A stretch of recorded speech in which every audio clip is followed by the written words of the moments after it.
continue our discussion with our guest host. We were just talking about the gold standard, and Congressman Paul identified me as one of those paper people, which is not the worst thing somebody has said about me on TV here. Congressman, one of the problems with the gold standard that has been pointed out by economists is the inability of the government to respond with lower interest rates in a recession. And the idea that the government is hamstrung. In fact, it has to raise interest rates to keep the gold in the country. Is that what you want the government doing during a recession, is to raise interest rates? What I want is a market economy. I don't want the dependency. Matter of fact, that's the big disadvantage of paper because of the moral hazard. If we get into trouble, we always know the lender of last resort. It was set up for that reason. 1930, the lender of last resort. Gamble, do anything, take risks, the government's insurance. So they get into that trouble. But if they get into trouble, they shouldn't come and rescue the economy. They shouldn't be bailing out General Motors and these trillions of dollars with both the Fed and the Congress. That was set up. The mortgage, and I complained about that for 10 years. You know, this line of credit of Fannie Mae and Freddie Mac, that is the moral hazard. Paper money is a moral hazard, encourages people to make a lot of risky investment, malinvestments, and they overdo things. They overinvest. A lot of times they talk about the inflation, they talk about the price level, but really the biggest problem with inflating the money supply and giving you artificially low interest rates is the malinvestment. People overinvest in investing in areas that they shouldn't be investing in, so you shouldn't guarantee that they're going to be bailed out. But it is conventional wisdom that one of the reasons why the recession in 29-30 became a Great Depression was because of the gold standard. And there's research showing that those countries that got off the gold standard the quickest were the quickest to recover. Well, what you have to do is find out why we had a depression, and it was because we inflated in the 1920s. So the Fed, you know, this is interesting because Bernanke is the expert, and he says the Fed was at fault because they didn't print enough money fast enough, and he always guaranteed he would, and he's lived up to his word. He's gotten his helicopters out there, and he's dumping it out by the trillions of dollars. So I tell you, the big problem was the Fed, but the Fed, according to free market economic and business cycle theory, is that they inflated, which causes the distortion, and the recession is inevitable.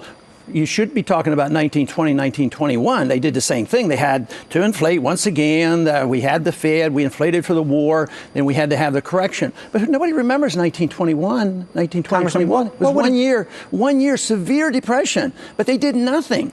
They just allowed interest rates to go up, the collapse, GDP went down, and they were back on their feet again. The prolongation was we were propping up the system, not allowing the bad debt to be liquidated. We're doing the same thing again. We're into it 5 years. Japan did the same thing. So we're going to be in this for a long, long time because we're not allowing the liquidation of debt. And when you expect the Fed to come in and save them, they're not permitting the liquidation debt. We buy the debt. We transfer the debt from those who had been making a lot of money in the derivatives, and we dump it on the taxpayer. It's a very immoral system. What would the cost be?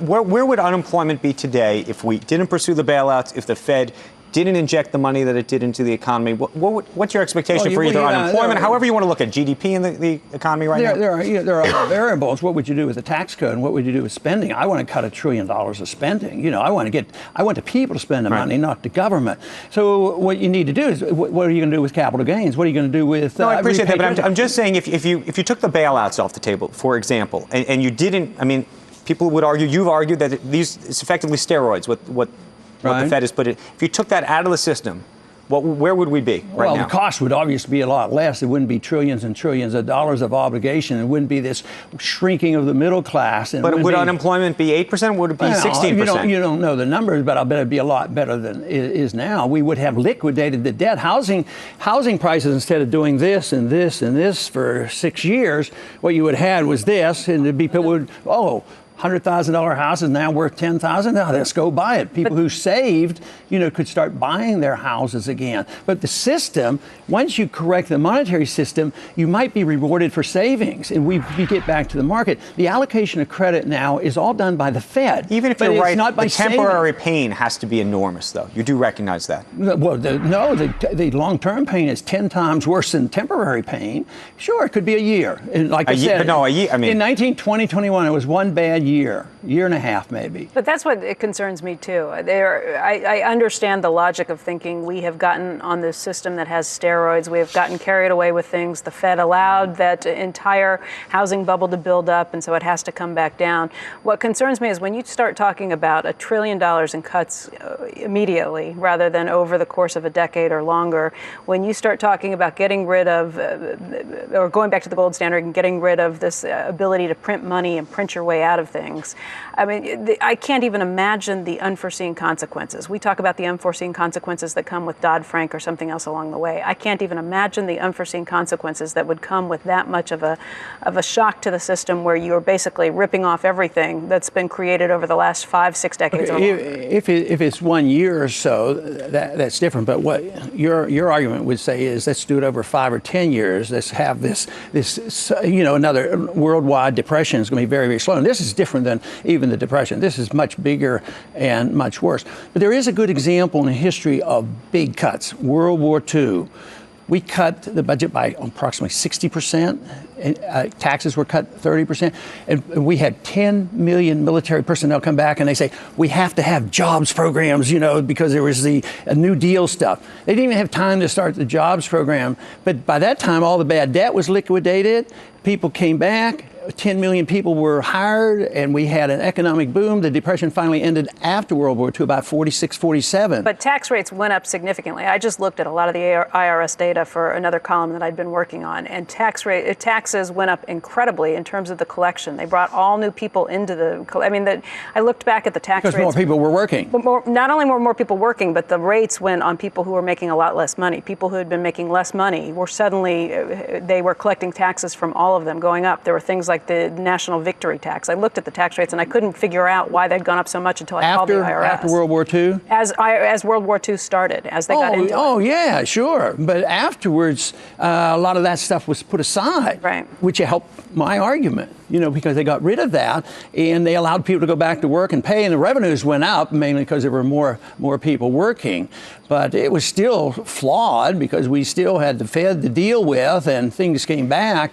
But it was so much better than it had been after we got out of the way. Germany's recovery was really when they decided no wage and price controls over there and rejected the American Keynesian advice to put on wage and price controls. And Europe recovered, especially in Germany, by just not following our advice. Congressman, does the Walmart story relative to what's happening in Mexico and this allegation of bribery, does that fit into your economic framework or anything? What is your reaction to the how did you say that? The idea that Walmart is alleged to have paid bribes in Mexico and is alleged to have covered it up for many years?